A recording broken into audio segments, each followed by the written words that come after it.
আজকে নেই। হ্যালো বন্ধুরা, এত শরীর খারাপ করছে, এত শরীর খারাপ যে আমি তোমাদের সামনে ভিডিও করতে পারছি না। কিন্তু প্রতিদিন সন্ধ্যা 7টা থেকে আমি ফেসবুকে লাইভ করি জ্যোতির্ময়ী সরকার পেজে। প্রত্যেক দিন সন্ধ্যা 7টা থেকে 9টা পর্যন্ত আমি ফেসবুকে জ্যোতির্ময়ী সরকার পেজে লাইভ করি। কিন্তু আজকে এত শরীর খারাপ করছে, আমি দেখো সেজে বুঝে বসে আছি ভিডিও করবো, কিন্তু ভিডিও করতে পারছি না। ভীষণ শরীর খারাপ কিছু ফেলে দিচ্ছে আমাকে।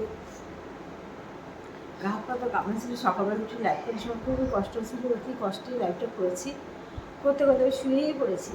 আমার এখনও প্রচণ্ড কষ্ট হচ্ছে, প্রচণ্ড। আমার হাজব্যান্ডের ফার্স্টে বেঁধেছিল জ্বরটা, এটা আমার কাল রাতে অ্যাটাক করেছে, পুরো গলাটা আটকে যাচ্ছিল।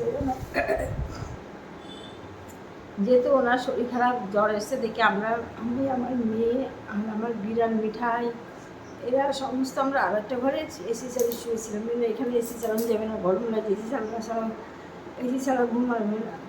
এই জন্য আটা ঘরে এসে চালিয়ে আমরা শুয়েছিলাম 2-3 দিন। কিন্তু আমাকে রেহাই দিল না, সেই জ্বরটা এসে গেছে। পুরো মাথাটাতে কামড়াচ্ছে। আমার যে মেয়েটা কাজ করে এই না, সে আমাকে মাথায় চেপে দিয়েছিল, হাতটাগুলো যন্ত্রণা দিয়েছিল, এই হাতটাগুলো চেপে চেপে দিয়েছিল। দিয়ে দুপুরবেলা শুয়েছি, ভাতও খেতে পারিনি, একটু কোনো মধ্যে ভাত খেয়েছি। এখন যেহেতু পাচ্ছি না দেখে আমার হাজব্যান্ড চাউমিন নিয়ে এসে করে দিচ্ছে। দোকানে চাউমিন তো আমি খাই না, যার জন্য বাড়িতে চাউমিন নিয়ে এসে মেয়ে আর উনি তো পারেন না কিছু, সেই জন্য দুজন মিলে সেটা করছে আমাকে খাওয়ানোর জন্য। কিন্তু এত শরীর খারাপ লাগছে না, ভাবলাম ভিডিও করতে গেলে আমার যত শরীর খারাপ থাকে না সব সেরে যায়। কিন্তু আজকে ভিডিও করতে উঠেছি তো এত খারাপ লাগছে, আমি আর ভিডিওটা করতে পারছি না। কোনো মতে কমেডি ভিডিও দিয়েছি দুটো ইউটিউবে, ফেসবুকে প্রত্যেকটা পেজে দুটো করে দিয়েছি। আমার ফেসবুকে 3টে পেজ, জ্যোতির্ময়ী সরকার, জ্যোতির্ময়ীর গল্প আর জ্যোতির্ময়ী নিউরা। দেখছো নিশ্চয়ই আমার কথা আটকে যাচ্ছে, কথা হচ্ছে না।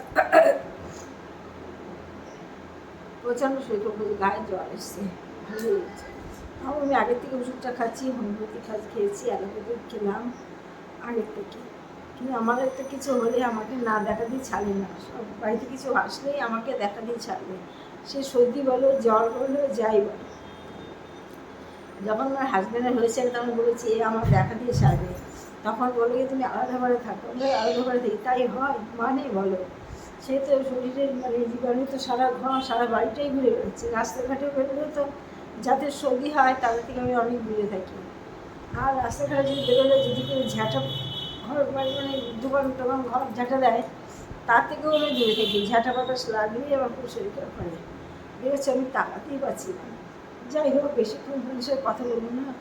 এই অবস্থায় আমি ভিডিওটা কিছুটা করলাম, সব পুরো ভিডিও আমি দিতে পারবো না তোমাদেরকে, কিছু মনে করো না, একটু মানিয়ে নিও। কিন্তু আমি লাইভে চলে আসবো 7টার সময়, তোমরা সবাই থেকো, ঠিক আছে? রাখছি, ভালো থেকো।